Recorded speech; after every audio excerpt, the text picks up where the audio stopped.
अगला है हमारा 4 प्रश्नवाचक सर्वनाम। प्रश्नवाचक सर्वनाम। प्रश्नवाचक सर्वनाम की परिभाषा जान लेते हैं पहले। प्रश्न पूछने के लिए जिन सर्वनामों का प्रयोग किया जाता है वे प्रश्नवाचक सर्वनाम कहलाते हैं। ठीक है, जिनके लिए हम प्रश्न पूछने के लिए जिन सर्वनामों का प्रयोग करते हैं उसे हम प्रश्नवाचक सर्वनाम कहते हैं। जैसे कि बच्चों उदाहरण से देखते हैं, उधर कौन कौन बैठा है। ठीक है, तुम कहाँ जा रहे हो, तुम्हें किससे मिलना है। ये सब हमारे क्या है बच्चों, ये सब हमारे प्रश्न हैं।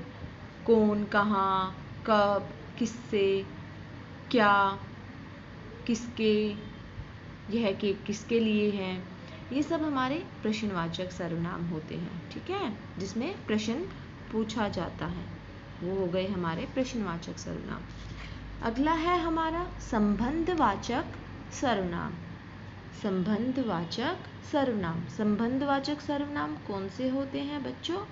वे होते हैं जिन सर्वनामों में का प्रयोग हम संज्ञा शब्दों से संबंध जोड़ने के लिए करते हैं, या फिर जो सर्वनाम शब्द वाक्य में आए सर्वनाम या संख्या शब्दों से संबंध जोड़ते हैं उन्हें हम क्या कहते हैं? संबंधवाचक सर्वनाम कहते हैं। जैसे जो गा रहा है वह मेरा भाई है, यानी जो गा रहा है वो मेरा भाई है। जो सच बोलता है वह महान है, मतलब इसका संज्ञा का दूसरे से संबंध होता है। ठीक है, जैसे जितनी क्षमता हो उतना ही खर्च करो, तो ये होते हैं जो, जितना, जो बोएगा सो पाएगा। ये सब हमारे क्या हो गए? संबंधवाचक हो गए, मतलब पहले उसका संबंध दूसरे वाक्य से होता है। ठीक है, फिर है बच्चों अगला हमारा निजवाचक सर्वनाम। निजवाचक सर्वनाम मतलब बच्चों होता है जो सर्वनामों का प्रयोग स्वयं के लिए किया जाता है, यानी हम अपने लिए करते हैं, उन्हें हम क्या कहते हैं? उन्हें हम कहते हैं निजवाचक सर्वनाम। ठीक है, जैसे मैं अपना काम स्वयं करती हूँ। ठीक है, मैं वस्त्र स्वयं सिलती हूँ, या फिर मैं खुद बैग उठा लूँगा। मतलब जिनमें हम अपने आप कार्य करने की क्षमता दिखाते हैं वो होता है हमारा निजवाचक सर्वनाम।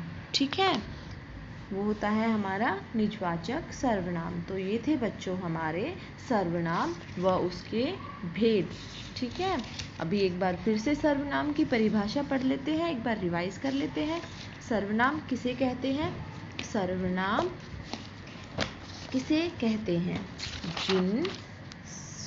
जिन संख्या के स्थान पर प्रयोग किए जाने वाले शब्दों को हम सर्वनाम कहते हैं। ठीक है, संख्या के स्थान पर जो प्रयोग किए जाते हैं वो हमारे सर्वनाम कहलाते हैं। और सर्वनाम के कितने भेद होते हैं? 6 भेद होते हैं। कौन कौन से?